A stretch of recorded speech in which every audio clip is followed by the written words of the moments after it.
Breaking news, ladies and gentlemen, as we all know, Keyshawn Davis, the businessman, stopped Jermaine Ortiz this past Saturday in Madison Square Garden, New York City, my city, in the co-main event of Teofimo Lopez versus Shakur Stevenson. And once again, congratulations to Shakur Stevenson. Keyshawn Davis, spectacular performance down the stretch. And the only bummer is that Keyshawn Davis is now the mandatory challenger to Shakur Stevenson in the 140-pound division through the WBO.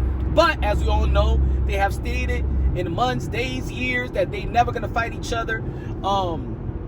And that's, that's unfortunate for the boxing world. Yet, there is a lot of fights to be made for both men. Keyshawn Davis is going to be moving up to the 147-pound division. And in his position in the WBO ranking, in the 140-pound division, I think that he could really be in good position with petitioning the WBO and put himself in the Devin Haney fight.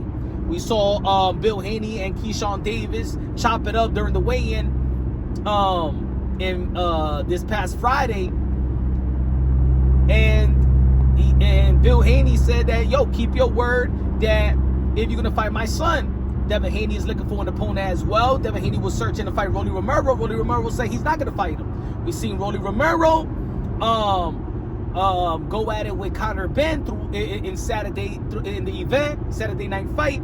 And I spoke to Conor Ben this past week out there when he was in the hotel lobby. He said that I asked him which of the fight that you trying to get. He said maybe the winner of Ryan Garcia and Mario Barrios or Rolly Romero. He didn't mention the Keyshawn Davis of the world. He didn't mention the Devin Haneys of the world. So, and Keyshawn Davis during the podcast interview with Shannon Sharp and Ocho Cinco, he's setting his eyes on Crocker.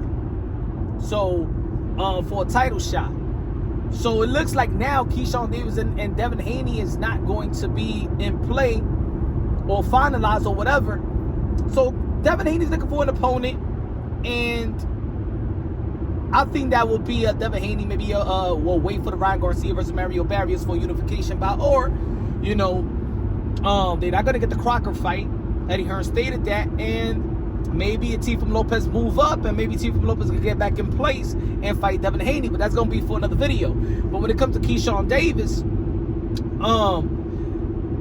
that's the only bummer that I see in this situation, man. Of course, I hope that, and I understand why these guys wouldn't fight each other. They like brothers and things of that nature. And I've been knowing that for years, even before Keyshawn Davis turned pro, that he said he would never fight Shakur Stevenson. And it is what it is, right?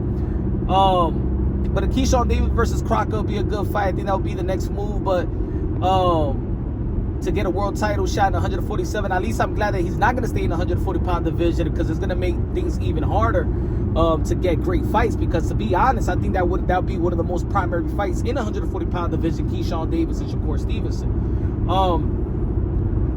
And I don't even mind also if Shakur Stevenson want to move up to a 5th division. You know what I'm saying? To the 147-pound division and challenge a Devin Haney.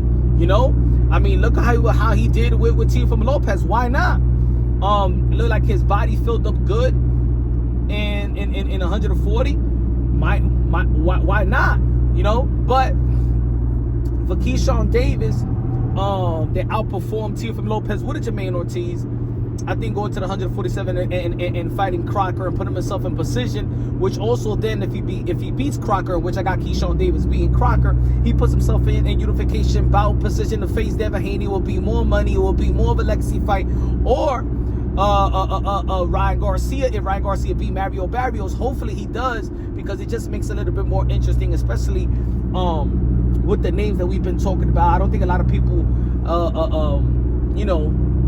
are looking forward or anticipating big fights for Mario Barrios, even though that Mario Barrios, if you look at his resume, he fights a bunch of names. He's going to be fighting Ryan Garcia. He fought Thurman. He fought Gervonta Davis. He fought Manny Pacquiao. But I think that people are ready for Mario Barrios not to hold on to that belt. You know what I'm saying? So I got Ryan Garcia making it more interesting in the 147-pound division if he does win. And, of course, he's been linked to the potential 4 kings of this era. Fab Five, you could say. We don't know if Keyshawn Davis is gonna be back soon. And hopefully, I wish he does, because it does make it more interesting. That's the only reason I could see Shakur Stevenson moving back down to the 135-pound division. If he could get a fight with Murataya, it'll be an interesting fight as well. I think that if I think Shakur Stevenson will beat Murataya, but I think that will be I think Murataya will take more risk. You know, he will try to brawl with him than what Teofimo Lopez did.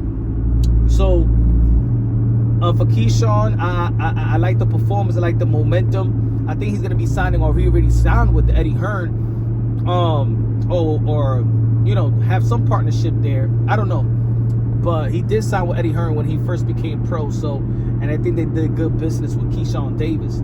But yeah, that's the update.